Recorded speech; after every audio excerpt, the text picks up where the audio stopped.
کہنا پڑتا ہے کہ واقعی ہماری اسٹیبلشمنٹ کا جو دماغ ہے وہ ہے نہیں. ان کے اندر اس چیز کی اجازت ہے کہ آپ کسی کی پرائیویسی کے اندر مخل ہو؟ کیا آپ کا آئین اس چیز کی اجازت دیتا ہے کہ آپ انسانی وقار کے خلاف ان کی نجی گفتگو کو ریکارڈ کریں؟ اور اگر یہ قانون اجازت دیتا ہے تو پھر میں یہ پوچھتی ہوں کہ جب یہ جرنیل جزیروں کے ٹھیکے کر رہے ہوتے ہیں، جب یہ ان کی خرید و فروخت کر رہے ہوتے ہیں، تو ان کی آڈیوز کدھر ہیں؟ پھر وہ آڈیوز لے کر آئیں. حکومتوں کو گرانے کی سازشیں کر رہے ہوتے ہیں، جب یہ حکومتوں کو بنوانے کی سازشیں کر رہے ہوتے ہیں، تو ان ویڈیوز کا ہمیں بتائیں تاکہ ہم پھر اس کے اوپر بھی اپنے کوئی بات کر سکیں. پریزیڈیم میرے انتہائی قابل احترام وائس پریزیڈنٹ سپریم کورٹ بھارتی شریف لائی ہیں، وہ باقی ساتھی میرے محترم اکابرین، السلام علیکم. دیکھیے، جو میں سمجھتی ہوں وہ بنیادی ایشو یہ ہے کہ جب بھی ہم نے، کیونکہ یہاں پہ تو کوئی نظریاتی سیاست نہیں ہے، نہ سیاسی جماعتوں نے اپنا کردار ادا کیا،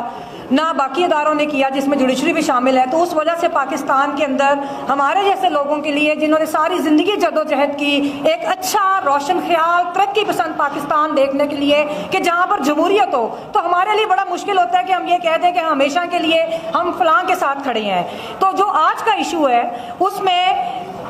وکلا کی یہ تاریخ ہے، وکلا کی یہ تاریخ ہے کہ جب بھی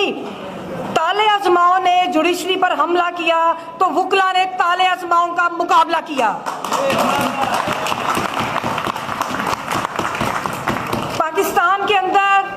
جب بھی، اور وکلا کی یہ کیونکہ تسلسل ہے ہماری جدوجہد کا،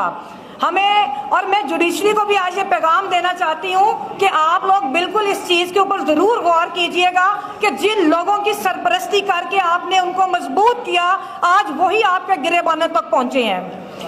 دوسری بات یہ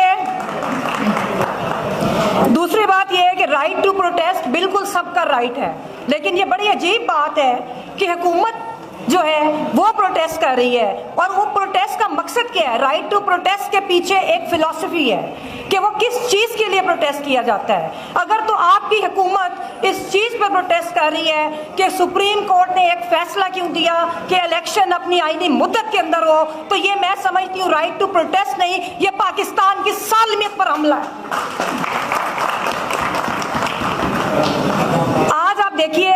کہ میں اپنے جو صدر محترم ہمارے بھائی اشتیاق خان، میرے بڑے بھائی، کہ جن کی ایک آڈیو آئی،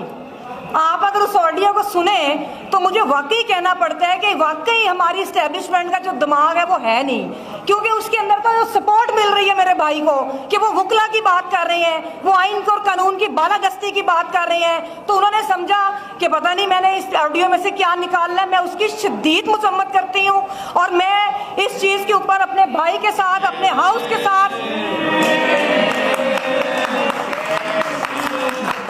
اور یہ سلسلہ ہم بند کروانے کے لیے قانونی کارروائی کریں گے. میں اپنے بھائی کے ساتھ، ہمیں عدالت میں جانا پڑا، ہم وہ پٹیشن کریں گے کہ جو قانون کیا کہتا ہے، کیا قانون کے اندر اس چیز کی اجازت ہے کہ آپ کسی کی پرائیویسی کے اندر مخل ہو؟ کیا آپ کا آئین اس چیز کی اجازت دیتا ہے کہ آپ انسانی وقار کے خلاف ان کی نجی گفتگو کو ریکارڈ کریں؟ اور اگر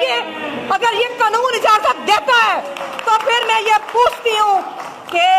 جب یہ جرنیل جزیروں کے ٹھیکے کر رہے ہوتے ہیں، جب یہ ان کی خرید و فروخت کر رہے ہوتے ہیں، تو ان کی آڈیوز کدھر ہیں؟ پھر وہ آڈیوز لے کر آئیں. جب یہ حکومتوں کو گرانے کی سازشیں کر رہے ہوتے ہیں، جب یہ حکومتوں کو بنوانے کی سازشیں کر رہے ہوتے ہیں، تو ان ویڈیوز کا ہمیں بتائیں تاکہ ہم پھر اس کے اوپر بھی اپنے کوئی بات کر سکیں. باقی جہاں تک تعلق ہے کہ جو یہ کر رہے ہیں، مجھے تو یہ اس لیے بھی بڑا عجیب لگ رہا ہے کہ آپ اگر دیکھیں تو تقریباً 40 سال ان لوگوں نے پاکستان کے اوپر حکومت کی. یہ سپریم کورٹ کے خلاف کر رہے ہیں کہ جو ان کے اپنے نظام کی پیداوار ہے، یہ ان کی اپنی تخلیق شدہ سپریم کورٹ ہے. جب ہم وکلا کہتے تھے کہ میرٹ کے اوپر بھرتیاں ہوں، جب ہم یہ کہتے تھے، اور خاص طور پہ میں ذکر کروں گی، مجھے فخر ہے کہ میں ایک وکلا کی نمائندہ ہوں اور میں ایک نظریاتی عورت ہوں جس نے حامد خان صاحب کی سربراہی میں پروفیشنل گروپ کے پلیٹ فارم سے الیکشن لڑا،